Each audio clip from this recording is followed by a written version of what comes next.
নমস্কার। আমার সকল প্রত্যেককে ইউটিউব এবং সোশ্যাল মিডিয়া যারা আছেন প্রত্যেকে ইউটিউব ফেসবুকের প্রত্যেককে আমার আন্তরিক প্রীতি অভিনন্দন এবং আরও একবার নতুন করে কৃতজ্ঞতা এবং ধন্যবাদ জানাই। দেখুন, আমি প্রোগ্রামের আগে প্রত্যেককেই বলে দিই যে আমি আরও একবার করে নতুন করে কৃতজ্ঞতা ধন্যবাদ এই কারণেই জানাই যে আপনারা প্রোগ্রামটা আমার দেখেন, আমার খুব ভালো লাগে। দেখুন, একজন কৃষক সে মাঠে আলু চাষ করছে, ধান চাষ করছে, গম চাষ করছে, যাই করুক, সে যখন কৃষক যখন মাঠ থেকে ফসলটা নিয়ে বাড়িতে আনবেন না, সে কৃষকের হচ্ছে সার্থকতা যে আমি বাড়িতে ফসলটা তুলে আনতে পারলাম। একজন সঙ্গীত শিল্পী সে যখন গানের মূর্ছনায় গানের মাধ্যম দিয়ে যখন সারা দেশ বিদেশ ভারতবর্ষ জয় জয়কার করছে, তখন একজন সঙ্গীত শিল্পীর সাফল্য। কিন্তু একজন অভিনেতা একজন অভিনয় দক্ষতা দিয়ে যখন সে তার একটা বিরাট জায়গায় পৌঁছতে চায়, যে অভিনেতার সাফল্য, অভিনেতা অভিনেত্রীর সাফল্য। কিন্তু তা আমি উত্তম শাস্ত্রী এই জ্যোতিষ জগতে আছি, এতটা বছর আছি। আজকে যে 2023 এসেছি 25 তা না, বিগত দুটো যুগ পেরিয়ে গেলাম। কিন্তু আমার প্রফেশন কিন্তু একটাই, আমার নেশা বলুন পেশা বলুন সব ধ্যান জ্ঞান জ্যোতিষ। জ্যোতিষ বাদ দিয়ে আর আমার কোনো অন্য জগৎ নেই। কিন্তু যে জ্যোতিষটা বাদ দিয়ে আমি একটা অন্য জবে আছি বা জ্যোতিষটা বাদ দিয়ে আমি একটা অন্য কিছু করি, সেটা করি না। আমি একটা পরিবারের জন্ম, কিন্তু আমাকে প্রচুর হাজার হাজার পরিবারকে নিয়ে আমার চলতে হয়। এটা আমার দায়বদ্ধ, এটা আমার কর্তব্য। ওই জন্য আরও একবার করে নতুন করে কৃতজ্ঞতা ধন্যবাদ জানাই আপনাদেরকে। কারণ আপনারা হচ্ছে জনতা জনার্দন। আপনাদের ভালোবাসা আপনারা না থাকলে আমি আজকে জায়গা করতে পারতাম না, আমি স্বীকার করতে বাধ্য। তাই আজকে একটা বিশেষ প্রোগ্রাম করছি, চলুন প্রোগ্রামটা দেখুন। যে প্রোগ্রামটা আপনারা জানেন যে প্রত্যেকটা অমাবস্যা আছে, প্রত্যেকটা অমাবস্যার মাহাত্ম্য আছে।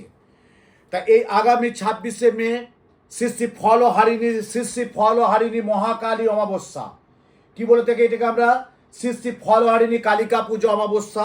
এবং দেখতেই পাচ্ছেন সেই দুর্লভ ছবি, ঠাকুর শ্রী রামকৃষ্ণ পরমহংসদেব মা সারদা দেবীকে এই দিন ষোড়শী রূপে পুজো করেছিলেন 1820 বঙ্গাব্দে। 1820 বঙ্গাব্দে ঠাকুর শ্রী রামকৃষ্ণ পরমহংসদেব মা সারদা দেবীকে ষোড়শী রূপে পুজো করেছিলেন এই ফলহারিণী কালিকা পুজো অমাবস্যা। তাই এই ফলহারিণী কালিকা পুজো অমাবস্যায় বিশেষ টোটকাটা আমাদের জন্য, আপনাদের জন্য আমি তুলে ধরছি। আপনারা যে কোনো কালী মন্দিরে গিয়ে দেখুন, অমাবস্যা মানে একটা কালী, অমাবস্যা মানে কালীতন্ত্র। যে কোনো কালী, এবারে বলবেন কি আমি মহাদেবের মন্দির যাবো না? শিব অবশ্যই যাবেন, আমি বলছি অবশ্যই যাবেন। তবে যদি কালী মন্দিরে যান তাহলে খুব ভালো হবে। ব্রাহ্মণকে নিশ্চয়ই মন্দিরে থাকবে, সেই ব্রাহ্মণের হাতে একটি ফল দেবেন, একটু দক্ষিণা দেবেন, নামগোত্র দেবেন, দিয়ে ফলটি মায়ের পায়ে দেবেন এবং আপনারা মনে মনে নিজে নিজে সংকল্প এবং ব্রত করবেন। যে কামনা বাসনা নিয়ে ফলটা দিচ্ছেন, যে আমি ফলটা দিচ্ছি আমি সারা জীবন খাবো না, আর যদি সারা জীবন নাও পারেন তো একটা বছর খাবেন না, যে আমি একটা বছরে ফলটা ত্যাগ করলাম, আমি যেমন ফলটা পাই। মায়ের পায়ে দেবেন, প্রণাম করবেন, প্রসাদ নেবেন, চলে আসবেন। আর যদি কোনো মন্দিরে কোনো মন্দিরে দেবেন যজ্ঞ হচ্ছে, ওখানটা আহুতি দিয়ে দেবেন। যজ্ঞে আহুতি দেওয়াটা একটা বিশাল কাজ। দেখুন যজ্ঞটা কি, যজ্ঞ আহুতিটা কি? যজ্ঞ আমি বারবার বলেছি, আমি বারবার প্রচুর প্রোগ্রামে বলেছি, আমাদের পাপের ভাগ থেকে কমে দেওয়া হচ্ছে যজ্ঞ। ভগবানের কাছে আমাদের খুব তাড়াতাড়ি পৌঁছে দেয় এবং দ্রুত যে পরিষেবাটা দিয়ে যায় সেটা হচ্ছে যজ্ঞ। ভগবানের কাছাকাছি নিয়ে যেতে পারে সেটা হচ্ছে যজ্ঞ। এবং যে অশুভ গ্রহদোষ আছে, সে গ্রহদোষ কাটানোর জন্য যজ্ঞের মাধ্যমেই হয়। আজকে কম্পিউটার আজ থেকে 20, 25, 40 বছর আগে ছিল না। তা তখনকার দিন ঋষি মুনিদের কী করতেন? যজ্ঞের মাধ্যমে অসাধ্য সাধন করতেন। এই যজ্ঞটা করে। ভারতবর্ষ আমাদের আধ্যাত্মিক দেশ, ভারতবর্ষ আমাদের আধ্যাত্মিক দেশ। সেখানে পূজা পাঠ অর্চনা ছাড়া আমরা চলতে পারি না। ঈশ্বর আছেন, ভগবান আছেন। তাই প্রত্যেকের জন্য আমি একটা টোটকা দিচ্ছি, ওই দিন কাজে লাগাবেন। সকাল 11টা 9 গত অমাবস্যা পড়ছে 26শে মে সোমবার যুক্ত। আপনারা যে কোনো এখন থেকে যোগাযোগ করবেন। ওই দিন ঠাকুর শ্রী রামকৃষ্ণ এবং পরমহংসদেব এবং মা সারদা দেবী যাদের বাড়িতে রাখা যেত অতি উত্তম। যদি নাও থাকে ওই দিন ঠাকুরের ছবি আপনার বাড়িতে স্থাপন করুন। বাড়ির একদম সিংহাস, একদম মন্দির, একদম বাড়ির আপনার যেখানে ঠাকুরের স্থান আছে। আর মায়ের যে ছবি একটা দেখবেন, বসা একটা ছবি আছে, মা সারদা দেবী বসে পা করে বসা একটা ছবি আছে। ওই ছবি যদি সঙ্গ করতে পারেন তাহলে আপনার রান্নাঘরে সামনে, যেখানে আপনার বাড়িতে রান্নাঘর, তার সামনে দেয়ালে রাখবেন। দেখবেন মা অন্নপূর্ণা বিরাজ করবেন। 16 কোলা দান করুন। আমি প্রত্যেকটা অমাবস্যায় বলি 16 কোলা দান করুন। অমাবস্যার দিনে ভুল করো মাছ মাংস ডিমটা খাবেন না, নিরামিষ আহার করুন। অমাবস্যার দিনটা ভুল করো মাছ মাংস ডিমটা খাবেন না, নিরামিষ আহার করুন। এই দিন ফল হয়নি কালিকা পুজো অমাবস্যা। যাদের শারীরিক হয়তো সমস্যা, শরীর পারমিট করবে না, উপোস দিতে পারবে না, নির্জলা থাকতে হবে, দরকার নেই, হালকা কিছু খাবার খান। অনেক কিছু হালকা খাবার আছে, হালকা কিছু খাবার খাবেন। প্রত্যেকে ওই দিন মায়ের পায়ে অঞ্জলি দিন, একদম জোবার মালা, ধূপ মালা, ফল মিষ্টি নিয়ে দিন। যেটা আমার বাড়িতে প্রত্যেকে আসবেন, ওই দিন দোষ কাটানো হবে, অনেক মানুষের দোষ কাটানো হবে।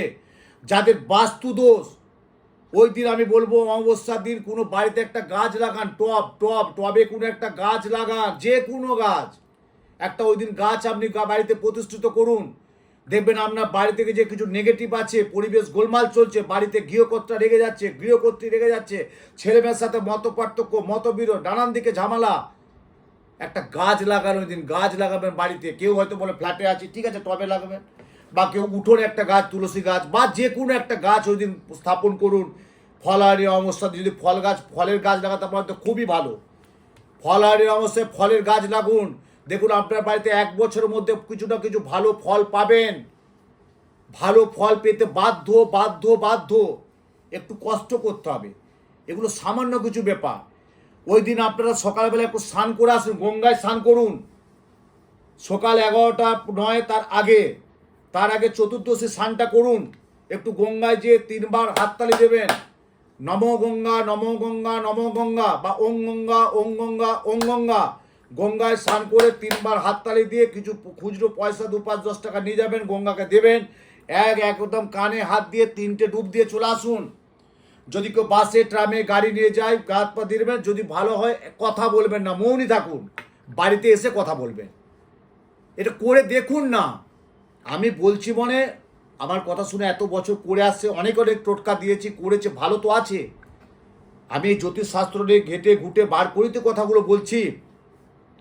একটা বছর করুন না, দেখুন না। এই ফলহারি অমাবস্যায় সকালবেলা যেয়ে একটু গঙ্গায় স্নান করে, হ্যাঁ, যদি কেউ বাসে ট্রামে আসে একটু কথা বলবেন না, বাড়িতে এসে কথা বলবেন। যারা প্রাইভেট কার নিয়ে যাবেন তারা বাড়িতে এসে কথা বলবেন। ওই মৌনই থাকবেন, চুপচাপ মৌনই থাকবেন।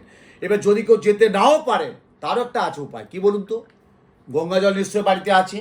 বাড়িতে যখন বাথরুমে স্নান করবেন বা কেউ পুকুরে যখন স্নান করবেন, একটু গঙ্গা জল মাথায় নিয়ে যখন স্নান করে উঠবেন, কথা বলবেন না, সূর্য প্রণাম করবেন, তারপর কথা বলবেন। গঙ্গা স্নান করে সূর্য প্রণাম করে, বা বাড়িতেও যখন স্নান করবেন, স্নান করে সূর্য প্রণাম করে কথা বলবেন। 1 মিনিট নীরবতা পালন করুন। এগুলো আমাদের স্বাস্থ্যে ভালো থাকার জন্য। যদি আমরা ভালো কিছু টোটকা নিয়ে থাকতে পারি, কেন করব না? যদি করলে ভালো থাকে, করে দেখুন না, অনেক ভালো হবে।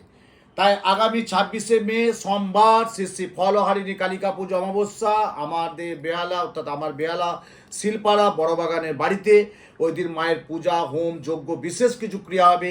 যাদের যা অশুভ গ্রহ দোষ, কালসর্প, মাঙ্গলিক, সাড়ে সাতি, ভৌম দোষ, বীজ যোগ, গ্রহণ দোষ, দারিদ্র যোগ এবং বাস্তু দোষ, হাতে করে কিন্তু বাস্তুর মাটি বা ধুলো অবশ্যই সংগ্রহ করে নিয়ে আসবেন।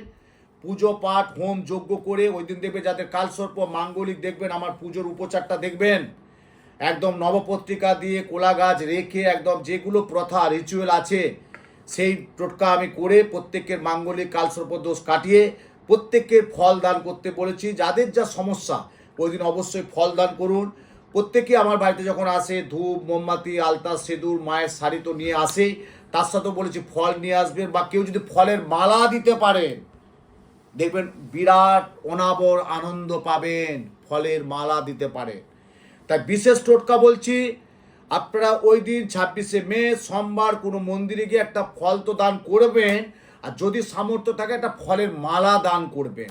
দেখবেন সারা বছর কেন, সারা জীবন ভালো থাকবেন, সারা বছর ভালো থাকবেন। কেন এই দিনটা একটা বিশাল যোগ, প্রত্যেকটা অমাবস্যার প্রত্যেকটা মাহাত্ম্য আছে।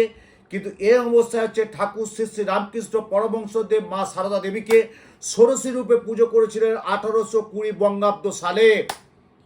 1820 বঙ্গাব্দ খ্রিস্টাব্দে ঠাকুর শ্রী শ্রী রামকৃষ্ণ পরমহংসদেব মা সারদা দেবীকে ষোড়শী রূপে পুজো করেছিলেন।